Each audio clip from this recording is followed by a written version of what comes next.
আমরা তো ধীরে ধীরে কোরবানির ঈদের সময়ে আমাদের সামনে ঘনিয়ে আসছে এবং আমরা এগিয়ে যাচ্ছি, ঈদের প্রস্তুতিও নিচ্ছি অনেকে। জানতে চাই যে কোরবানি এই শুরু হওয়ার শুরুতেই আমরা যেটা দেখতে পাই যে কোরবানির পশুগুলো বাংলাদেশের বিভিন্ন জায়গা থেকে ঢাকা শহরে আসে, জেলা শহরগুলোতে আসে। যখন কোরবানির পশু নিয়ে আসা হয়, খামারিরা বা যারা বিক্রি করেন তারা যখন নিয়ে আসেন ট্রাকে করে, যেই ট্রাকে 10টা গরু ধরবে সেখানে 20টা গরু গাদাগাদি করে তাদেরকে নিয়ে আসেন, প্রাণীদেরকে কষ্ট দেন, সারাদিন কোনো খাবার দাবার দেন না এবং তাদের মুখ দিয়ে ফেনা পর্যন্ত বেরিয়ে যায়। আমরা দেখেছি তাদের এই কষ্টগুলো আমরা প্রত্যেকেই দেখেছি। আপনার কাছে জানতে চাই, কোরবানির পশুকে এমন কষ্ট দিয়ে বিক্রির উদ্দেশ্যে নিয়ে আসা কতটা যৌক্তিক এবং এটা কি পশুর প্রতি অমানবিকতা নয়? আলহামদুলিল্লাহ, ওসসালাতু ওয়াসসালামু আলা রাসূলিল্লাহি ওয়া বাদ। জি, ইসলাম একটি পূর্ণাঙ্গ জীবন বিধান।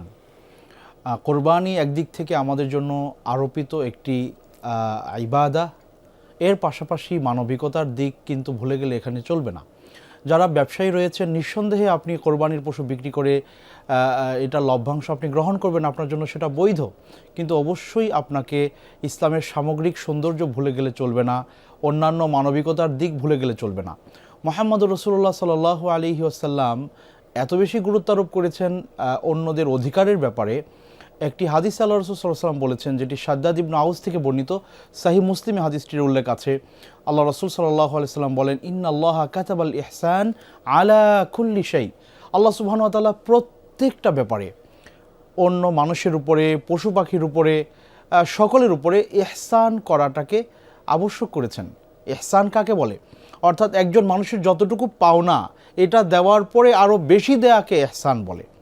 এই হাদিসের শেষের দিকে মুহাম্মদ রাসূলুল্লাহ সাল্লাল্লাহু আলাইহি ওয়াসাল্লাম কি বলেছেন, যে যখন তোমরা পশু জবেহ করতে যাবে, ওয়াল ইউহিদ্দা আহাদুকুম শুফরাতাহ, সেজন্য অবশ্যই তার কোরবানির পশু জবে করার যে যন্ত্রটা, সেটা যেন সে ধারালো করে নেয়, যাতে করে এই পশুটা জবে করতে গিয়ে পশুর কষ্ট না হয়। সুবহানাল্লাহ বিহামদি। এতটা সংবেদনশীলতার দিকে ইসলাম আমাদেরকে উৎসাহিত করেছে। এই জায়গায় একটা পশুকে খাবার না দেওয়া, এটাকে যথাযথভাবে পানি পান না করানো, কি বলে যে দূর থেকে 80 মাইল 70 মাইল দূরত্বে সফর করিয়ে গাদাগাদি করে নিয়ে এসে কষ্ট দেয়া, এটা অমানবিক। এবং এই কারণে ওই ব্যক্তিরা হয়তো দুনিয়াতে সামান্য কিছু পয়সা বাঁচাতে পারবে, লভ্যাংশ গ্রহণ করতে পারবে, কিন্তু এটার প্রতিদান জাহান্নামও হতে পারে। নাউযুবিল্লাহি মিন যালিক।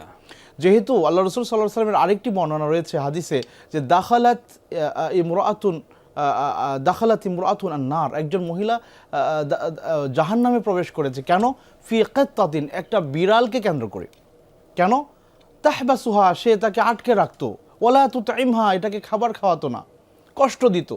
হ্যাঁ, তো এই যে একটা প্রাণীকে কষ্ট দেওয়ার কারণে মুহাম্মদুর রাসূলুল্লাহ সাল্লাল্লাহু আলাইহি ওয়াসাল্লাম বলেছেন এই মহিলাটা জাহান্নামে প্রবেশ করেছে।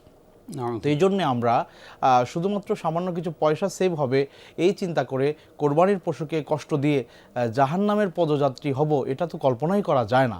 এই জন্য আমরা আমাদের ব্যবসায়ীদেরকে বলবো যে আপনারা নিঃসন্দেহে আল্লাহ সুবহানাহু ওয়া তাআলার বান্দা, একটি ইবাদা সুন্দরভাবে সম্পন্ন করার জন্য একটি পশুকে আপনি এগিয়ে নিয়ে যাচ্ছেন, এটা ইহসানের সাথে নেন, তাহলে এই কাজটাও আপনার সওয়াবের পাল্লায় লেখা হবে ইনশাআল্লাহ।